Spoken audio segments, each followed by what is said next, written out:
Bonjour, je m'appelle Richard Audette et je suis un Québécois à Mexico. Aujourd'hui, un sujet qui vous passionne, j'en suis sûr. Comment se vit la COVID dans la plus grande ville d'Amérique latine?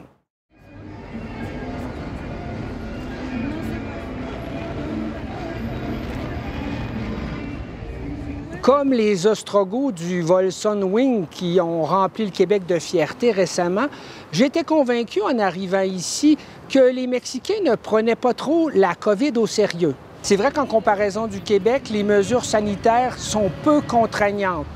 Pas de confinement, pas de couvre-feu, tous les commerces sont ouverts, bars, restaurants, on peut aller où on veut. Vrai aussi que selon les données les plus conservatrices, plus de 300 000 Mexicains sont décédés de la COVID. Pour la seule ville de Mexico, dont la population équivaut à celle du Québec et de l'Ontario, on parle de plus de 40 000 morts.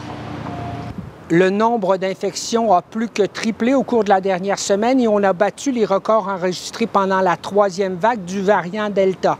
Alors pourquoi pas des mesures plus contraignantes?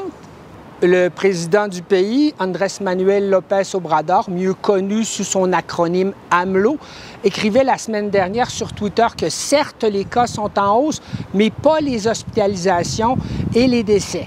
Moins de 20 des lits réservés pour la COVID seraient occupés. La mairesse de la ville, en fait la gouverneure, Claudia Sheinbaum, disait sensiblement la même chose que le président Obrador. Beaucoup de cas à Mexico, mais peu d'impact dans les hôpitaux.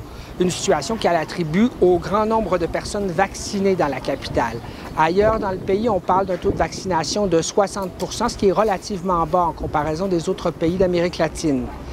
Mais la réalité, c'est aussi que le Mexique n'a pas les moyens de fermer, pour ainsi dire, son économie comme on l'a fait au Canada et dans plusieurs pays d'Europe. Le tourisme est une industrie trop importante ici pour s'en priver.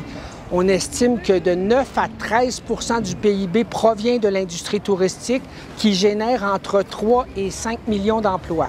Il faut savoir que plus de la moitié de la population vit ici sous le seuil de la pauvreté et doit travailler chaque jour pour subvenir à ses besoins de base. La COVID représente un danger qui s'ajoute à toute une série de problèmes plus criants. Entre se nourrir et se loger ou se protéger d'un virus, le choix est facile pour plusieurs. Gina, qui a ouvert un petit restaurant dans l'immeuble où nous logeons juste avant la pandémie, m'expliquait qu'elle n'a reçu aucune aide du gouvernement pour traverser la crise. Comme au Québec, plusieurs petits commerces comme le sien ont dû fermer leurs portes en raison de la crise. Cela dit, ce qui nous a frappé en arrivant ici, c'est la généralisation du port du masque, le cubreboca, le couvre-bouche, qui est porté tant à l'extérieur qu'à l'intérieur. Mon ami et ex-collègue Lourdes Almasso, qui a vécu 20 ans au Canada avant de rentrer au Mexique l'an dernier et que nous avons retrouvé en fin de semaine dans le centre historique de Coyoacán, le quartier de Frida Kahlo, un arrondissement du sud de la capitale, m'expliquait que c'est une recommandation du gouvernement. Et la mesure n'est pas suivie que par les personnes âgées, les plus à risque d'être gravement malades ou de mourir de la COVID. Même lorsque la distanciation est possible, les gens sont nombreux à garder le masque, souvent double, bien ajusté sur le visage. On marche avec le masque, on fait du vélo avec le masque et certains prennent même leur café sur une terrasse en replaçant le masque entre deux gorgées.